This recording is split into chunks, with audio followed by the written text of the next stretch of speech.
Here, the first chapter of biology, crop production and management. सबसे पहले chapter 1 का पहले नाम ध्यान से सुन लीजिए, क्रॉप प्रोडक्शन एंड मैनेजमेंट। ये 8th क्लास के बायो का पहला चैप्टर है। अब हम लोग इस चैप्टर में क्या पढ़ना है पहले जानें। तो कौन कौन से टॉपिक को पढ़ना है पहले उसको हम लोग देखें। सबसे पहले इसमें जानना है नीड ऑफ एनर्जी, यानी कि एनर्जी का हमारे लिए क्या ज़रूरत है, हम लोग एनर्जी क्यों गेन करते हैं। जैसा कि आप जानते हैं, पूरा हमारा जो सिस्टम है उस सब कुछ करने के लिए हमें एनर्जी चाहिए।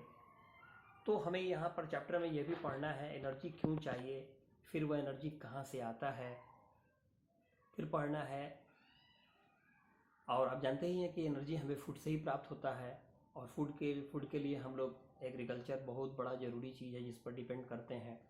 तो उस एग्रीकल्चर को भी इस चैप्टर में समझना है कि एग्रीकल्चर होता क्या है, और उसी में टॉपिक पढ़ना है क्रॉप क्या है और क्रॉप का क्या टाइप होता है, कौन सा क्रॉप कब लगाया जाता है, कब उसको काटा जाता है, क्या उसका ड्यूरेशन है।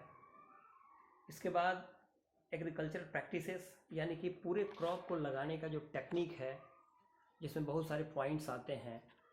एक किसान कितना मेहनत करता है इसको सजगता से जानने के लिए, और इस चीज़ को बारीकी से समझने के लिए इस चैप्टर को आपके क्लास में डाला गया है। अगर देखा जाए तो क्रॉप प्रोडक्शन में ये मेन पॉइंट्स आएंगे। प्रिपरेशन ऑफ सॉइल, कैसे हम अपने खेतों को तैयार करेंगे, मिट्टी को तैयार करेंगे।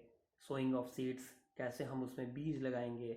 फर्टिलाइजर्स एंड मैन्योर्स नीड्स, अब हमारे खेत की क्या ज़रूरत है, उसमें फर्टिलाइज़र डालेंगे कि मैन्योर डालेंगे, क्या डालेंगे।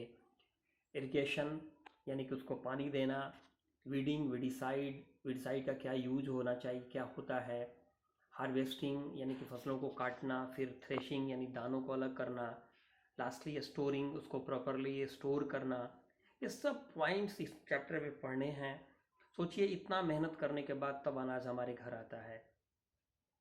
फिर उसके बाद इस चैप्टर में यह भी पढ़ना है क्रॉप इम्प्रूवमेंट, यानी कि हम अपने क्रॉप को कैसे बेहतर से बेहतर बनाएंगे, ज़्यादा से ज़्यादा प्रोडक्शन के लिए हमें क्या करना पड़ेगा। उसी में कुछ साइकिल पढ़ना है, जिसमें नाइट्रोजन साइकिल पढ़ना है कि नाइट्रोजन साइकिल कैसे है, हमारे क्रॉप को इम्प्रूव करने में मदद करता है। कैसे अगर हम उस पर थोड़ा ध्यान दे दें तो हमारा प्रोडक्शन बढ़ जाएगा।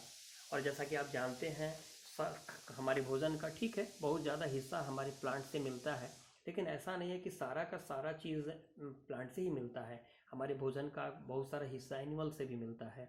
तो हमें इस चैप्टर में वो भी जानना है कि कौन कौन सा फूड आइटम हमें एनिमल से मिलता है, और उसके लिए हम लोग एनिमल को कैसे रियरिंग करते हैं, पालते हैं, जिसको एनिमल हस्बेंड्री कहा जाता है।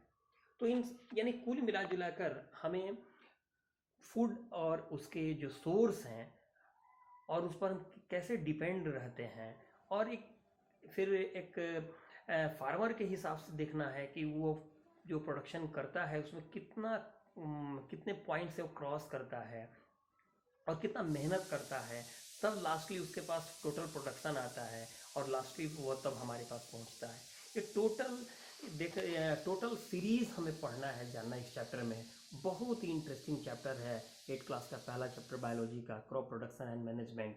और संयोग देखिए, आज जो प्रॉब्लम हो गया है कोरोना को लेकर के, इसमें कितना स्कार्सिटी हो रहा है। ये तो कहिए गवर्नमेंट ने, देखिए कोई भी महामारी हो चाहे जब भी हो, याद रखिएगा जो हमारे बेसिक नीड्स हैं, जो हमारे जीवन के लिए ज़रूरी हैं, जिसे हम लोग लाइफ प्रोसेस के नीड्स कहते हैं, तो उनके लिए जो चीज़ रिक्वायरमेंट होता है उसको कोई गवर्नमेंट रोकती नहीं है, उसका सप्लाई कंटिन्यू होता है।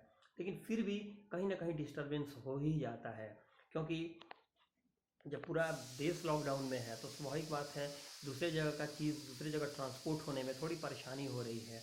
तो सोचिए, अभी प्रोडक्शन जो खेत में तैयार होगा उसको फिर से लेना कितना मुश्किल काम है। इसी ज़रूरत को ये चैप्टर समझाना चाहता है। आप इसके बेसिक चीज़ को समझें, एक कैसे भोजन हमारे पास आता है तो कितने मुश्किलात के बाद आता है, कैसे हमारा देश 130 करोड़ प्लस के लोगों के लिए भोजन अवेलेबल करा देता है, फिर बचा के भी रखता है। इन सभी चीज़ों को इस चैप्टर में पढ़ना है। तो इन द नेक्स्ट वीडियो हम लोग इस चैप्टर को पूर्ण रूप से स्टार्ट करेंगे। अभी इंट्रोडक्शन क्लास था, बस इसको जानिए, समझिए। वीडियो को 2-4 बार जरूर सुनने का प्रयास करिएगा और साइलेंटली सुनिएगा, आपको हर चीज़ समझ में आएगा। Okay, bye.